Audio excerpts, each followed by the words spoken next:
Sud Radio, Osez entreprendre, Thomas Binet. Et comme chaque dimanche matin, on se retrouve pour parler économie concrètement avec vous et avec Thomas Binet. Bonjour mon cher Thomas. Bonjour Maxime. Au programme d'Osez entreprendre ce matin. Comment une marque bio née juste après la guerre a changé sa façon et notre façon de consommer bien avant que le bio d'ailleurs ne devienne tendance. Je vous raconte dans un instant l'histoire de la vie claire et comment un verre que tous les Français ont eu entre les mains a frôlé la disparition avant d'être sauvé par ceux qui le fabriquent. Nous sommes avec François Marciano, directeur général de Duralex. Et quand grandir devient un risque autant qu'une ambition, faut-il ralentir ou au contraire se structurer pour durer? C'est Jean-François Faure, notre expert entrepreneurial, qui va nous apporter sa lecture sans filtre. Ecoréseau Business, le magazine de référence pour entreprendre, présente Sud Radio, Osez entreprendre, la saga des entreprises. Alors, puisqu'on n'est pas si loin que ça du fameux déjeuner du dimanche midi, on va s'intéresser aujourd'hui, mon cher Thomas, à une marque pionnière du bio. Et bien avant que ce soit à la mode, son nom, alors ce n'est pas des plus connus. Et pourtant, cette marque a contribué totalement à démocratiser, quand même, il faut le dire, une autre façon de consommer en France. On parle de la vie claire. Racontez-nous. Oui Maxime, tout commence en 1946. Juste après la guerre, un homme visionnaire, Henri-Charles Geoffroy, lance une revue dédiée à l'alimentation saine, La Vie claire. 2 ans plus tard, il ouvre une première coopérative à Paris pour vendre des produits non traités. Et dès 1948, on trouve les premiers produits sous la marque La Vie claire. C'est une révolution douce, consommer mieux, plus sain, plus local, bien avant les tendances actuelles. Et la marque va ensuite grandir, mais non sans rebondissement. Exactement. Dans les années 60, La Vie claire compte déjà près d'une centaine de magasins. Mais c'est dans les années 80 que tout change. Bernard Tapie rachète l'entreprise. Un passage éclair, une équipe de cyclistes, avant que Régis Pellin, entrepreneur engagé, ne reprenne la marque en 1996. Il croit tellement à son potentiel qu'il revend son autre groupe, Distriborg, pour se consacrer uniquement à La Vie claire. Sous son impulsion, l'enseigne se modernise, développe ses propres gammes de produits, s'installe près de producteurs dans la région lyonnaise et mise à fond sur le bio authentique. Et aujourd'hui, l'entreprise La Vie claire, où est-ce qu'elle en est ? C'est devenu un acteur incontournable du bio en France. Plus de 400 magasins, une certification bio entreprise durable, un nouveau concept de boutique éco-responsable et une mission claire, donner à chacun le goût du mieux consommé pour sa santé et pour la planète. Un bel exemple d'engagement sur la durée qui prouve qu'on peut faire du commerce tout en défendant des valeurs fortes. Sud Radio, Osez entreprendre, l'invité. Et ce matin, notre invité, nous sommes particulièrement fiers de le recevoir, mon cher Thomas, parce que nous sommes avec François Marciano. L'histoire de cette entreprise a marqué la France ces derniers mois, puisque c'est le directeur général de Duralex, célèbre marque de produits en verre trempé pour l'art de la table. Et aujourd'hui, ce sont, écoutez bien, 350 références et 6 teintes différentes qui composent l'offre Duralex, alliant des gobelets, des verres à whisky, à l'assiette, en passant par des saladiers, des boîtes de conservation et d'autres accessoires de table, tous fabriqués, où ça ? En France, dans la fameuse usine du Loiret, Thomas. Bonjour François Marciano. Bonjour Sud Radio. Je voudrais vous parler d'abord d'un autre sujet. On va s'intéresser à Duralex dans un instant, mais quand vous entendez, François Marciano, que Le Ferrier, historique Arc France, société bicentenaire qui emploie 5700 salariés à travers le monde, a été placé en redressement judiciaire, qu'est-ce que cela vous inspire, d'autant plus que vous connaissez bien cette boutique? Alors je la connais bien, j'y ai travaillé 30 ans, donc je connais parfaitement cette industrie. J'ai mon sang qui a fait qu'un tour, parce que vous êtes là sur le numéro 1 des arts de la table, qui a toutes les techniques pour fabriquer tous les types de verres, tous les modèles de verres, enfin tout ce qu'il faut pour gagner. Et je pense que cette maladie de cette industrie est toute simple.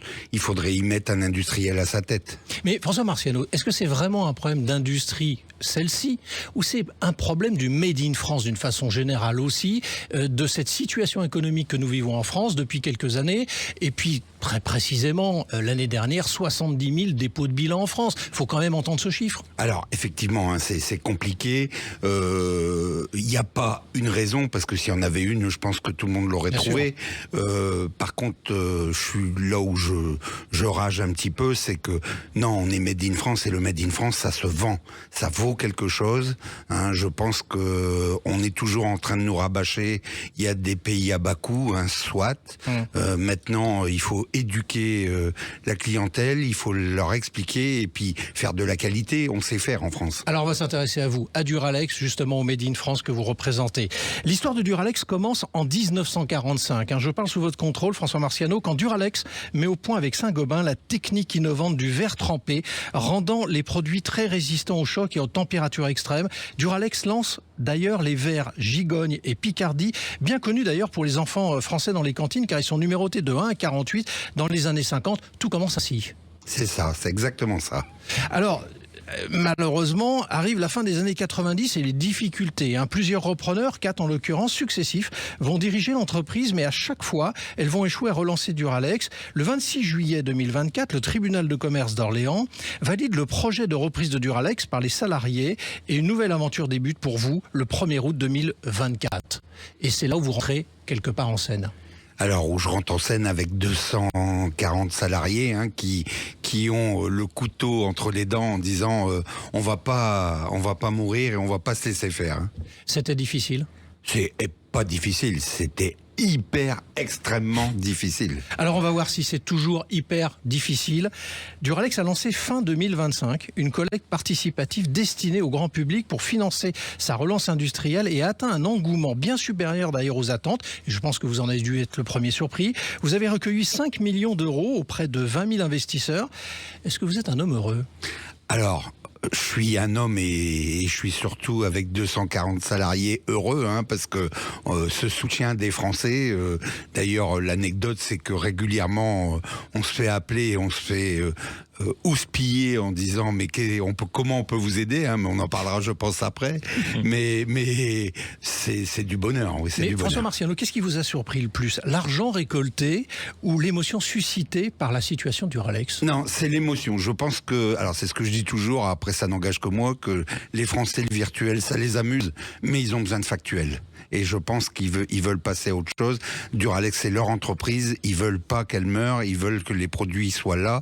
On va faire tout pour. Alors j'ai vu dans une récente interview de votre part que vous dites que malgré la collecte, l'entreprise reste fragile et n'est pas encore sortie d'affaires. C'est les propos que vous avez donnés chez un de nos confrères. Alors exactement, je rappelle à tout le monde, on a présenté un plan au tribunal où l'entreprise sera bénéficiaire au bout de 3 ans. Donc il faut passer ces 3 années. On est dans cette période encore d'observation. C'est ça, parce qu'on a tellement d'investissements. Une entreprise qui n'a pas eu d'investissement pendant 30 ans, je le dis tout le temps, et souvent à l'antenne je le raconte parce que c'est quand même l'anecdote la plus marquante. Chez Duralex, il n'y a pas l'eau courante. Chez Duralex, il n'y a pas d'assainissement. On est encore avec des fosses septiques. Et rien que cette petit investissement de se raccorder et de supprimer les fosses septiques, c'est 400 000 euros. Vous voyez, donc c'est des chiffres. François Marciano, qu'est-ce qui peut faire tomber Duralex demain, d'après vous ? Parce que ça, c'est votre job de directeur général, c'est d'être visionnaire aussi, d'emmener Duralex dans ce 21e siècle. Alors, on va amener Duralex dans le 21e siècle à partir du mois de septembre.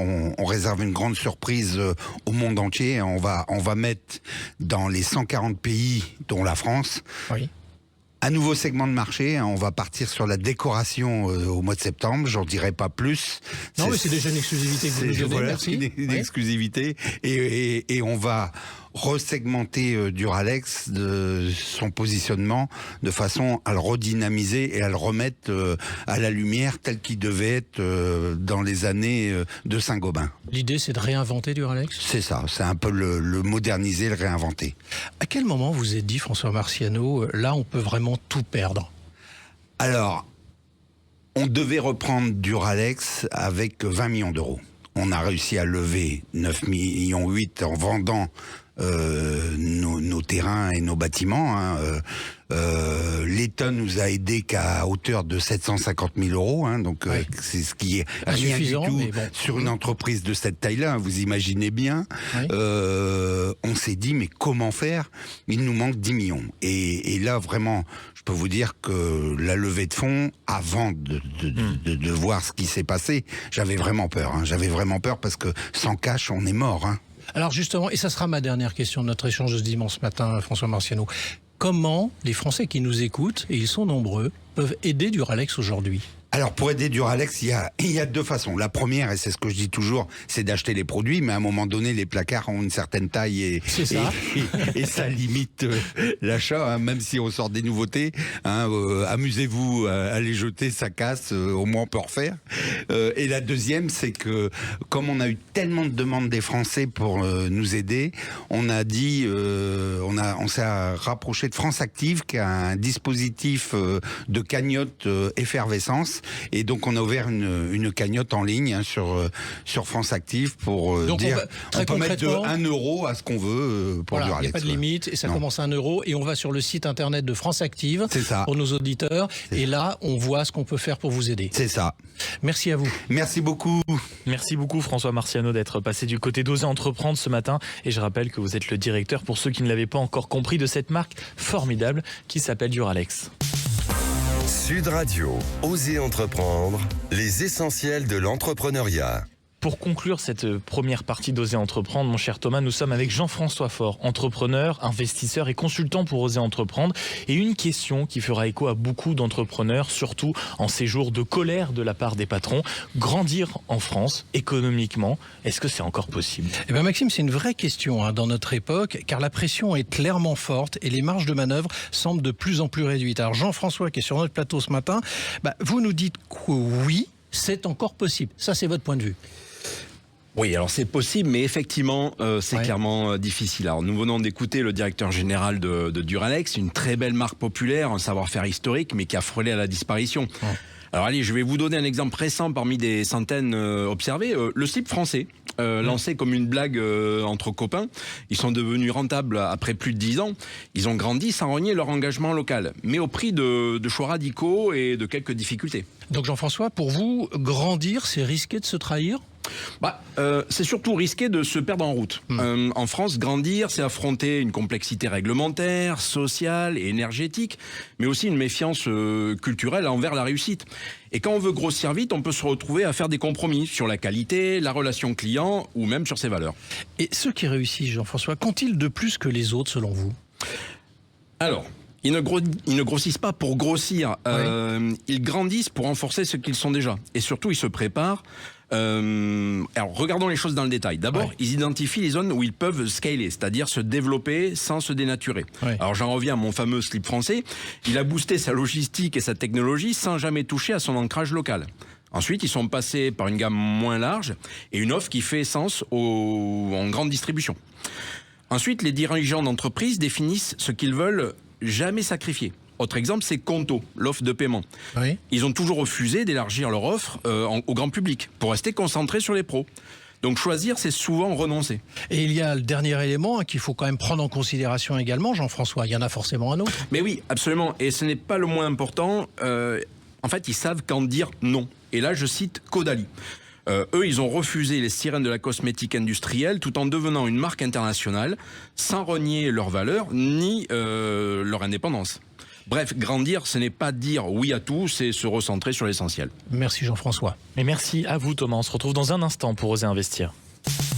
Sud Radio, Oser Entreprendre, Thomas Binet.